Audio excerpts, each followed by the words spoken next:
오늘 함께 사사기 3장 말씀 함께 나누겠습니다. 3장 15절부터 31절 말씀입니다.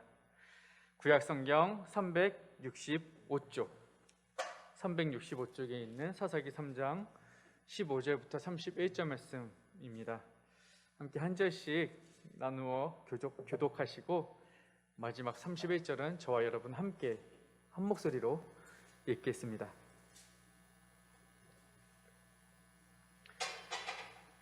우리 계속해서 화목기도에 사사기 말씀 나누고 있는데 금요일에도 함께 사사기 말씀 묵상하도록 하겠습니다. 15절입니다. 이스라엘 자손이 여호와께 부르짖음에 여호와께서 그들을 위하여 한 구원자를 세우셨으니 그는 곧 베냐민 사람 게라의 아들 왼손잡이 에훗이라.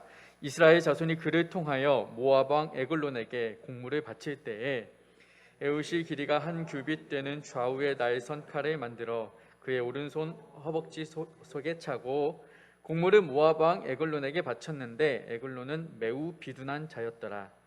에훗이 곡물 바치기를 마친 후에 곡물을 메고 온 자들을 보내고 자기는 길가의 근처 돌 뜨는 곳에서부터 돌아와서 이르되 왕이여 내가 은밀한 일을 왕에게 아뢰려 하나이다 하니 왕이 명령하여 조용히 하라 하매 모셔선 자들이 다 물러간지라.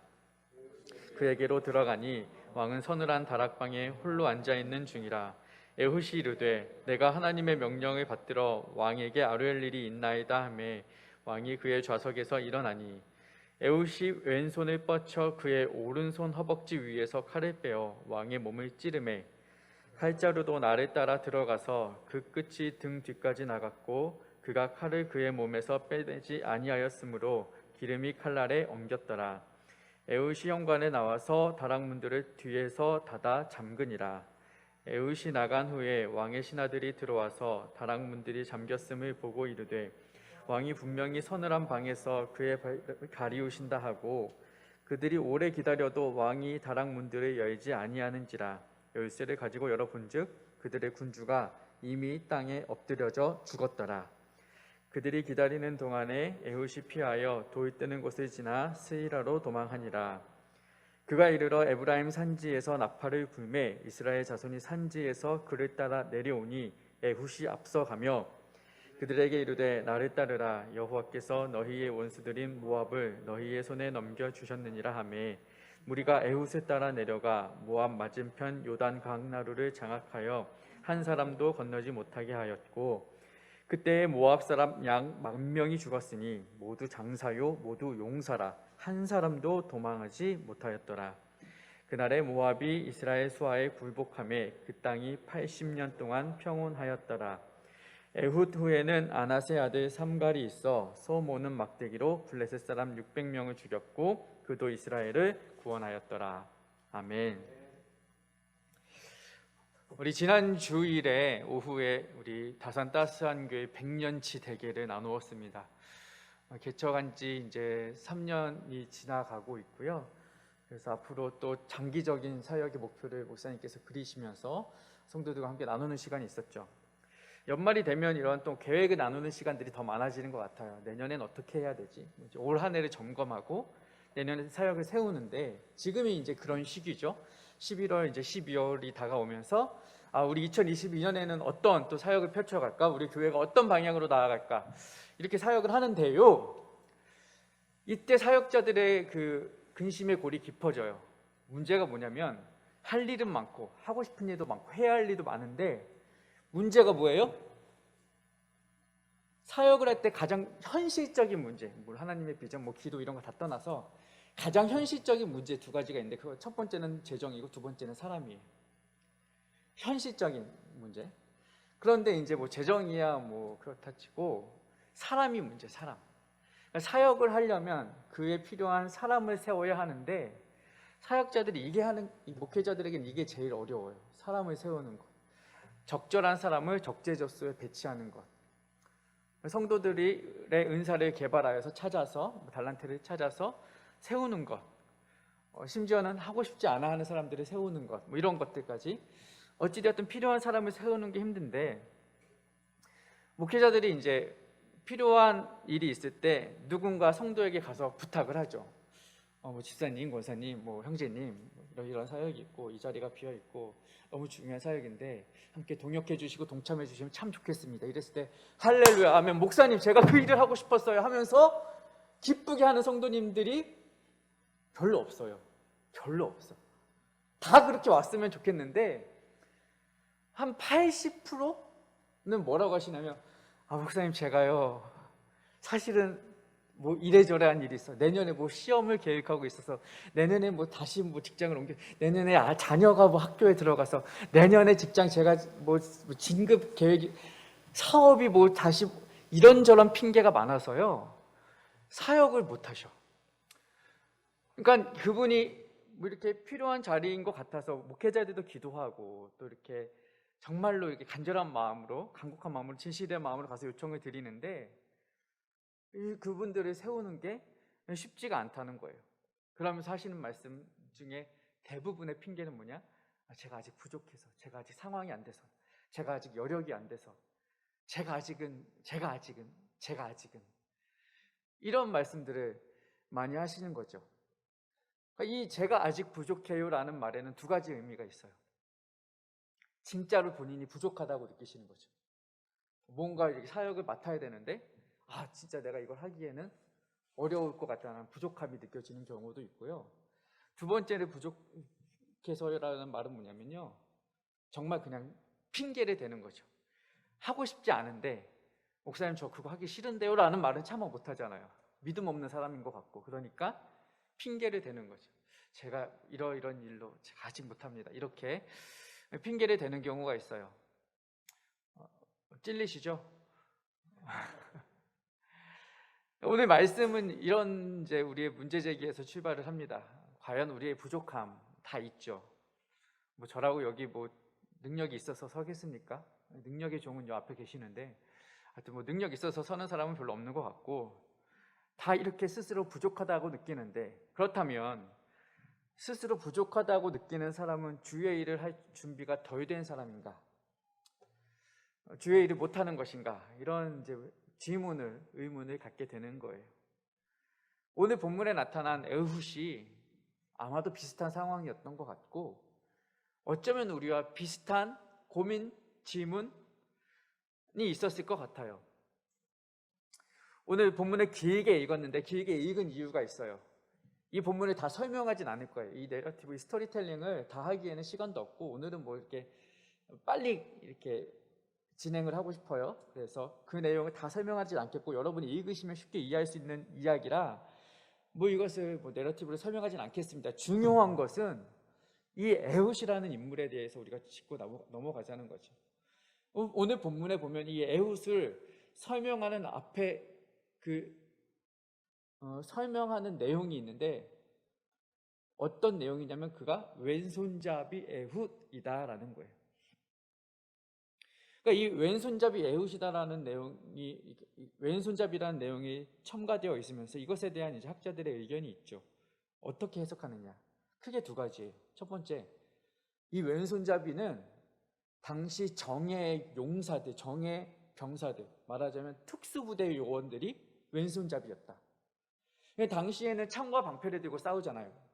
창과 방패 혹은 칼과 방패를 들고 싸우는데, 1대1로 맞닥뜨려 싸울 때 대부분의 사람이 왼손에 방패를 들고 오른손에 칼을 드니까 이 사람들의 오른쪽이 방패보다는 더 많이 노출되어 있는 거죠.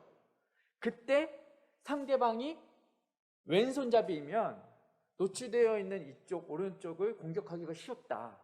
그래서 일부러 이러한 전투 전략적인 차원에서 용사들을 왼손을 훈련시켰다. 그런 면에서 이 에훗은 정예 병사다, 이렇게 해석하는 사람들이 있어요.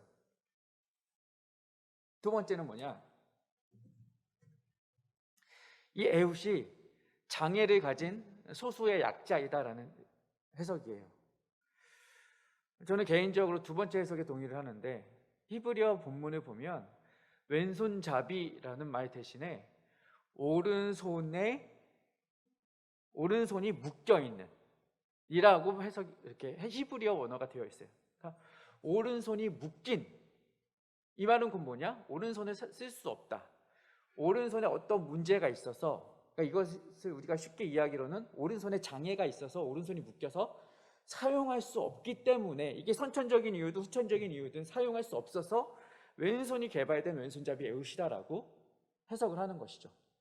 이것이 전통적인 해석 방법이고 저도 이것에 동의하고, 만약에 앞서 첫 번째 해석의 방법처럼 에웃이 왼손이 개발된 정예 용사라면, 그렇게 해서 정말로 그 이스라엘에서 특별하게 훈련받은, 말하자면 뭐 특수 요원, 뭐 007, 정예, 그 나왔잖아요, 지난 영화, 그렇죠? 그런 사람이라면 오늘 본문이 조금 해석하는데 어려움이 생겨요. 왜요? 이 모압의 에글론 왕이 이 에훗과 독대하는 장면이 나오잖아요. 여러분 생각을 해보세요. 적군의 왕이 상대방의 그 정예 007 용사를 보면서 다락방에서 독대할 수 있겠어요? 적군의 그 놈이 와서 어떻게 할 줄 알고 위협을 느끼지 않겠습니까? 이것 기본적으로 이것 자체가, 왕이 이 사람을 독대했다라는 것은 왕이 느끼기에도 이 사람은 나에게 해를 끼칠 수 있을 만한 능력이나 힘이나 자질이 없다라고 위험을 느끼지 못하는 거죠. 그리고 실제로 왕 앞에 나아가는 사람이, 말하자면 여기서 에훗이 왕 앞에 칼을 차고 나아갔어요. 물론 숨겼지만. 왕 앞에 나아갈 때 사람들이 사신이 왔을 때 물론 조공을 바치러 온 사람이지만 몸 수색이나 이런 것들 안 했을까 싶은데, 에훗이 그 자리에 칼을 차고 나아갈 수 있었던 것은 그 상대방 모압 사람들이 보기에는 이 사람이 해봤자 뭘 하겠어? 이런 생각, 멸시하는 태도가 저변에 깔려 있었을 거라는 거죠. 그렇기 때문에 이 에훗은 무사히 들키지 않고 허벅지에 칼을 차고 갈 수 있었다라는 것을 우리가 충분히 예상할 수 있는 거죠. 그렇게 따지면 어찌됐든 우리가 결과론적으로 봤을 때 에훗이 이 모압 왕을 죽이고 무찌르는 혁혁한 공을 세웠지만 그 전에 있는 이 배경들만 살펴본다면 에훗은 사람들에게 인정받지 못하는 사람이었고 장애를 가진 사람이었고 상대방 나라의 조공을 바치러 가는 그 치욕스럽고 수치스러운 자리에 앞장서야 했고, 그렇다면 멸시와 수치를 받는 부끄러움을 많이 받을 수밖에 없는 그런 위치에 있었다는 거죠. 에훗 입장에서는 하나 자랑스러운 게 없는 상황인 거예요. 사람들 앞에서나 누구 앞에서나. 그러면 이런 상황에서 에훗은 하나님이 무언가 맡겨주셨을 때 무언가 핑계를 댈 수 있겠죠. 나는 장애인이고 사람들은 나를 깔보고 멸시하고 조롱하고 천대하는데 내가 뭘 이런 일을 하겠어. 맡기시더라도 하고 싶지도 않을 것이고 핑계 댈 수 있지 않겠습니까? 어쩌면 모세처럼 나는 입술이 우둔하여 말할 줄 모르는 사람입니다라고 말을 할 수 있었을 것이고, 어쩌면 기드온처럼 나는 우리 가문에서 제일 작은 사람입니다. 어쩌면 예레미야처럼 나는 아이입니다. 에훗은 나는 장애를 가진 사람입니다. 똑같이 핑계를 댈 수 있는 상황이었을 거예요. 그런데 오늘 본문을 보면 그는 그 어떤 핑계를 대는 장면도 나타나지 않고 결과적으로 모압을 물리치는데 모압 왕을 쓰러뜨리는데 1등 공신으로 쓰임받게 되는 것이죠. 우리의 모습을 보는 거예요. 우리의 모습을. 앞서도 말씀드렸지만 우리가 주어진 사역 앞에서, 요청되는 사역 자리 앞에서 이런저런 핑계거리가 생각이 나요. 핑계하려고 하는 거 아니에요. 목사님 제가 핑계를 대려고 하는 게 아니고요. 사실 이거 진짜 진짜 제가 이번에 안 돼서 진짜 목사님 내년에 할게요. 막 이러면서 핑계대. 목사님 제가 진짜 이번만 안 빼주시면 다음에 진짜 열심히 할게요. 이런 허다해. 진짜 안 된대. 내년에 가면 또 안 된대. 언제 되겠다는 건지. 여러분 우리가 솔직하게 대답을 해보자고요. 솔직하게. 우리에게 요구되는 헌신들이 있죠. 목회자들이 가서 여러분에게 요구하는 헌신들이 있고, 목회자 또한 누군가에게 받는 요구가 헌신이 있어요. 그런데 그런 헌신의 요구 중에, 어떤 요청되는 그런 일들 중에 정말로 감당하기 어려운 헌신들이 있나요? 내가 이거 진짜 부족해서 못할 만한 일들이 있냐고요. 무언가 내가 드려야 하는 헌신이 있다고 가정을 해봅시다. 사르밧 과부처럼 내 가진 모든 것 다 내놓으라는 그런 요청을 받으신 분 있으세요?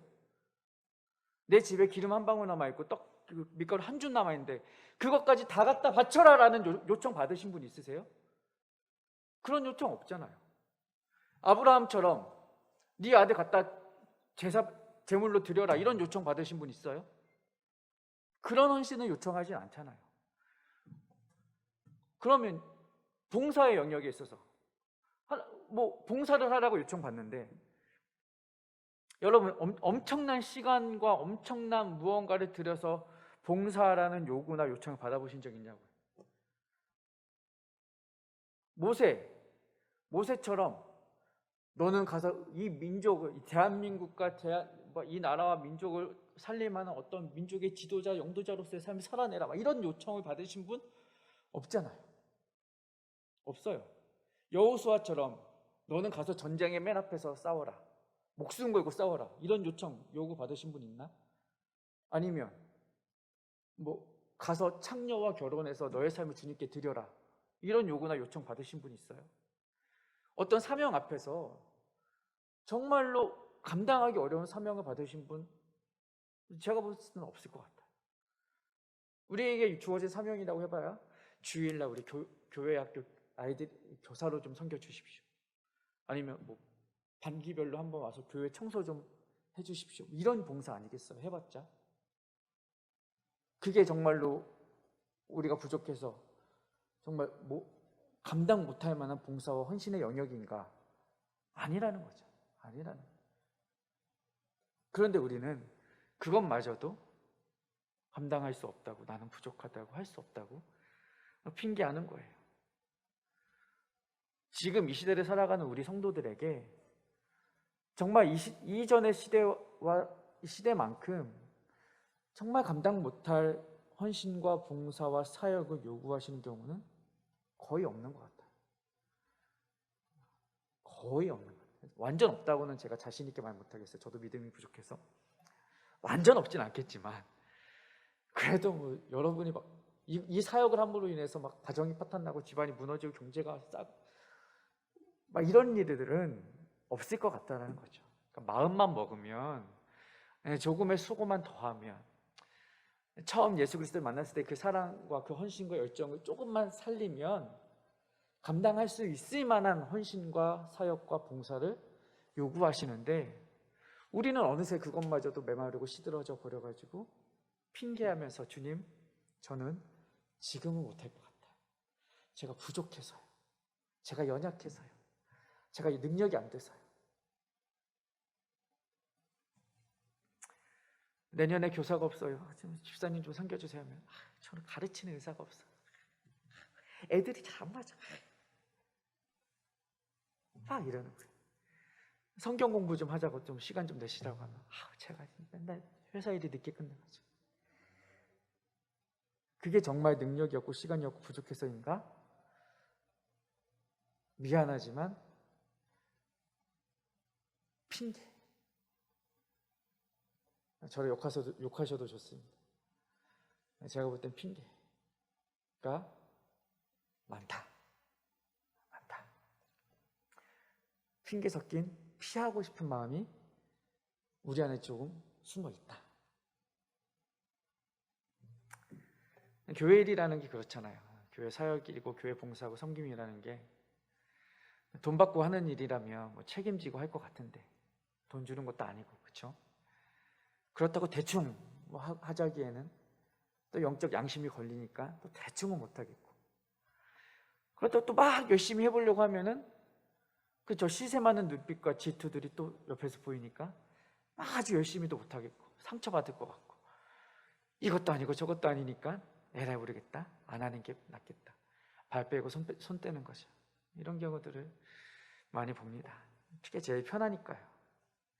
그리고 이런저런 이유들 돼서 거절하기 어려우니까 겸손한 척, 사실 제가 부족해서 못합니다, 이렇게 말을 돌리는 경우가 많죠.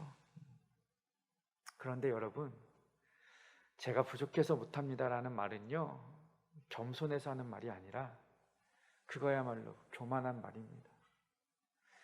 하나님, 제가 부족해서 못해요라는 말은요, 결국 제가 능력이 되고 제 상황이 되면 하겠다 이 말인데요. 여러분, 내가 능력이 돼서 하겠다라는 말은 그건 뭐예요? 하나님의 일을 내 능력으로 하겠다라는 말이에요. 이것만한 교만이 어디 있습니까? 우선 제가 시간이 되면 할게요. 여러분 시간 되고 여러분 능력 되고 여러분 재정 되고 다 돼서 하면은 그 하나님이 그걸 그렇게 쓰시겠어요? 아니에요. 하나님은요, 하나님의 일을 하나님이 하셔요. 여러분이 재정이 안 돼도, 여러분이 능력이 안 돼도, 여러분이 은사가 부족해도 그 일을 하나님이 하실 거예요. 여러분 지혜로 하는 것이 아니라 하나님의 지혜로 하시는 거예요. 우리 그거 수없이 경험했잖아요. 여러분도 아시잖아요. 사사기를 통해서 우리에게 주시는 메시지가 다 그런 메시지예요.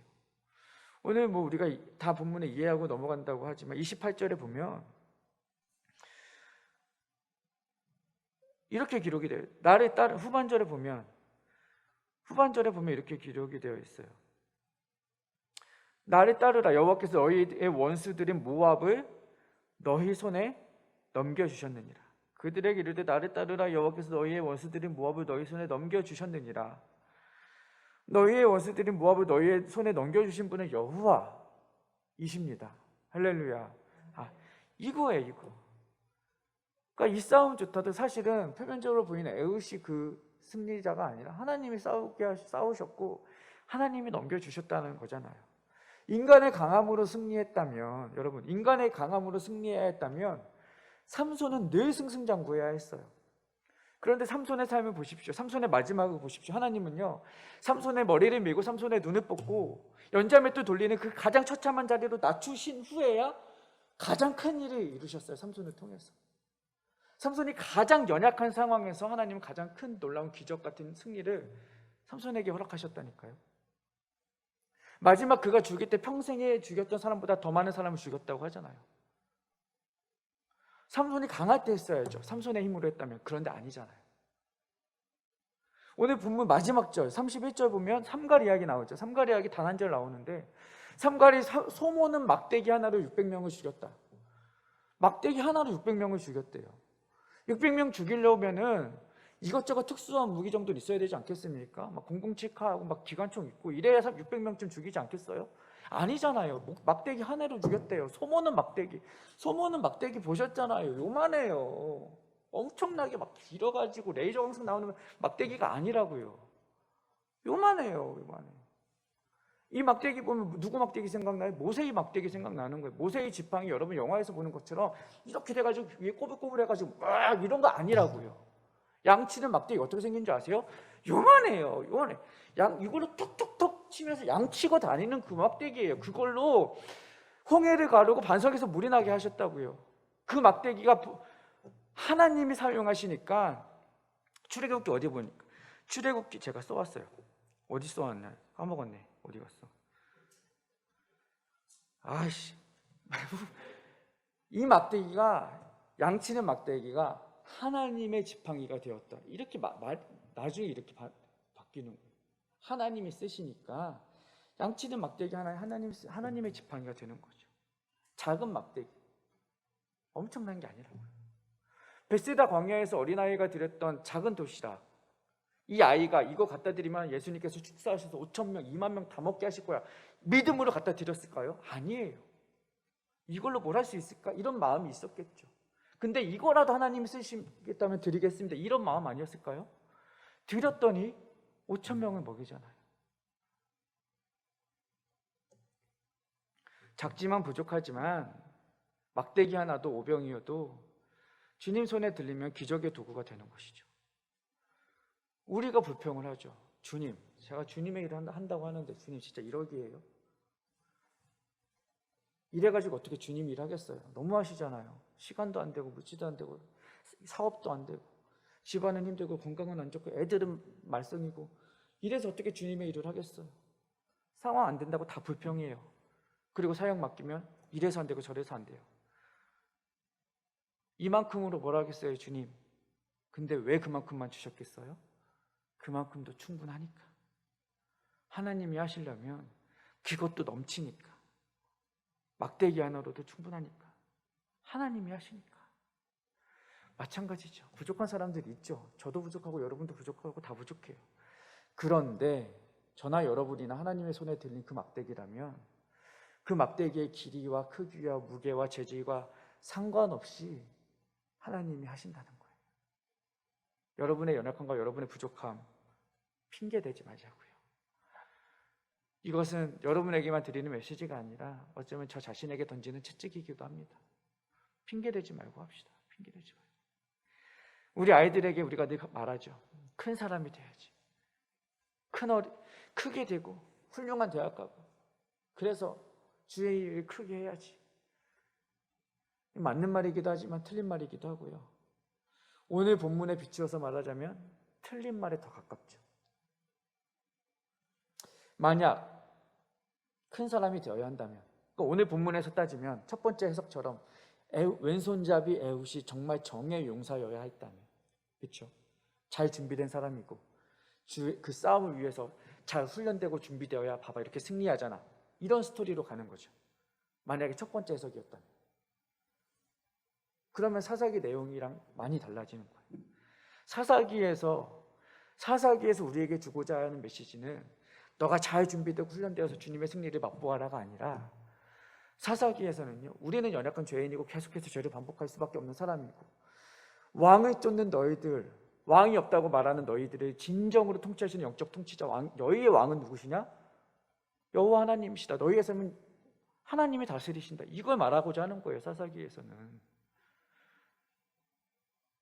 그러니까 그 하나님의 통치하심을 받는다면 우리의 어떠함은 상관이 없다는 거죠. 우리가 큰 사람이어야 하나님 쓰시는 게 아니라 내가 무엇을 준비했나 보다 내가 누구와 함께 일하고 있는가, 이게 더 중요하다는 거예요. 그러니까 우리가 청년들과 청소년들과 여러분 자녀들에게 이걸 가르치자고요. 너가 무엇을 막 준비해서 주의 큰 일을 해야 돼, 이것보다는 너가 지금 누구를 만나야 하고 누구와 함께 일해야 하고 너의 주인이 누구이신지를 분명히 깨닫게 하는 것, 이게 우선이라는 거예요. 그동안 코로나로 우리는 신앙의 정체를 경험했습니다. 정체를 넘어서 신앙의 퇴보와 악화를 경험하신 성도님들도 있으신 줄로 알아요. 어쩌면 많은 핑계거리들이 우리에게 있었죠. 방역수칙이고 사회적 거리두기고 그래서 예배에 나올 수가 없었습니다. 이런저런 핑계가 있을 수 있어요. 그런데 이제 국가적으로도 위드 코로나 시대가 열렸고요. 정부 지침 때문에 못 가요. 백신을 못 맞아서 못 가요. 이런 핑계를 댈 수도 없게 되었습니다.